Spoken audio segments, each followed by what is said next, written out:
What if I told you that a mighty empire once ruled the oceans, a land of shimmering temples, strange metals, and secrets buried beneath the sea, a civilization so advanced even the gods grew jealous?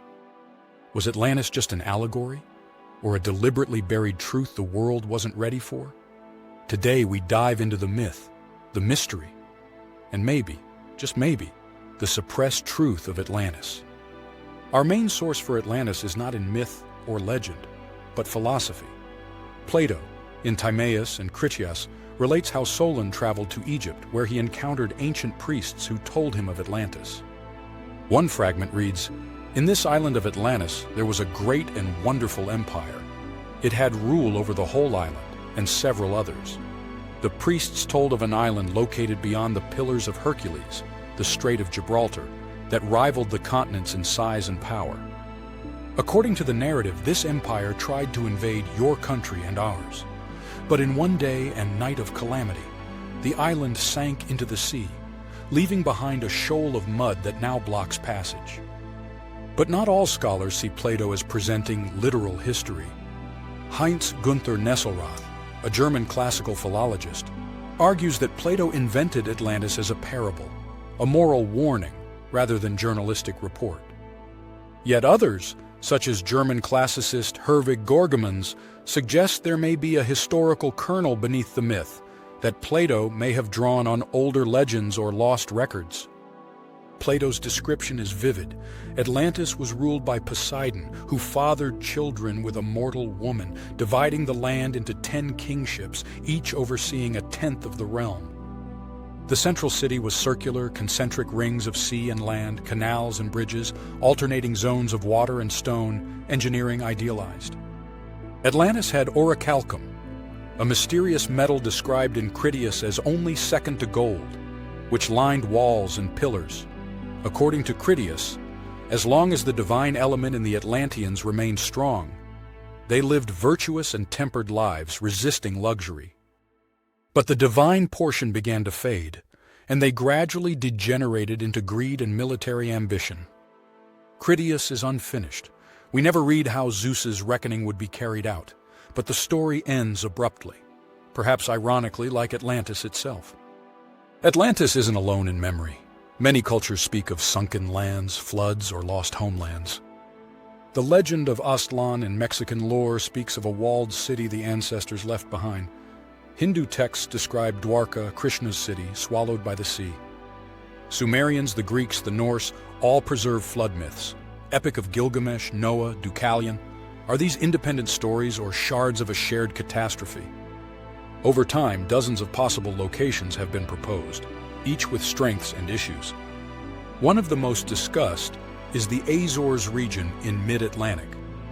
Geological studies show that the Azores rest on a broad plateau that may once have been a much larger landmass. Randall Carlson has suggested the Azores Plateau could be a sunken remnant of Atlantis. Carlson claims the area experienced isostatic depression. After meltwater from ice sheets flooded the Atlantic, the weight redistribution caused parts of the mid-ocean ridge to sink. Others pin Atlantis to Santorini Thera, a massive volcanic eruption around 1600 BCE devastated Minoan civilization. Some see echoes of cataclysm in Plato's story. Another candidate, the Richat structure in Mauritania, the Eye of the Sahara. Some point to its concentric rings as matching Plato's description of circular Atlantis city plans.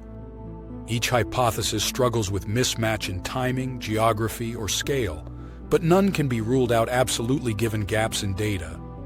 One dramatic explanation is the Younger Dryas impact hypothesis. Around 12,800 years ago, a comet or meteor struck, triggering abrupt global cooling, flooding, and ecological collapse. Some argue that this is the cataclysm Plato described in veiled form, that Atlantis perished in a deluge. Geological evidence shows sudden shifts in climate, megafloods, and sea level rise aligning roughly with that window, though dates differ significantly. Critics point out that Plato places Atlantis only 9,000 years before Solon, not 12,800. This discrepancy is often invoked to argue Plato's story was symbolic, not literal. But what if Plato shifted numbers to suit his philosophical argument? Many researchers treat his dates skeptically. Mainstream history treats Atlantis as allegory. Aristotle, Plato's student, believed Plato invented the tale. Yet many modern investigators accuse academia of suppressing alternative interpretations. Graham Hancock and Randall Carlson, often labeled fringe, argue we dismiss Atlantis too easily. Hancock notes, all over the world we find evidence of sunken cities. Is Atlantis just one among many? Carlson emphasizes strict adherence to Plato's original text. He critiques researchers who deviate from Plato's geography, ratios, and narrative. Some conspiracy writers claim governments hide underwater ruins, for example, U.S. Navy surveys around Azores. The classified nature of many sonar missions keeps speculation alive. But be cautious. Extraordinary claims demand extraordinary evidence. In recent decades, technology has resurfaced lost landscapes. High-resolution bathymetric sonar, satellite topography, underwater LiDAR. Off Cuba, sonar maps show grid-like shapes under the seafloor. Around the Azores, bathymetric maps reveal submerged ridges. These advances don't prove Atlantis, but they force us to rethink what's possible. Atlantis remains a riddle.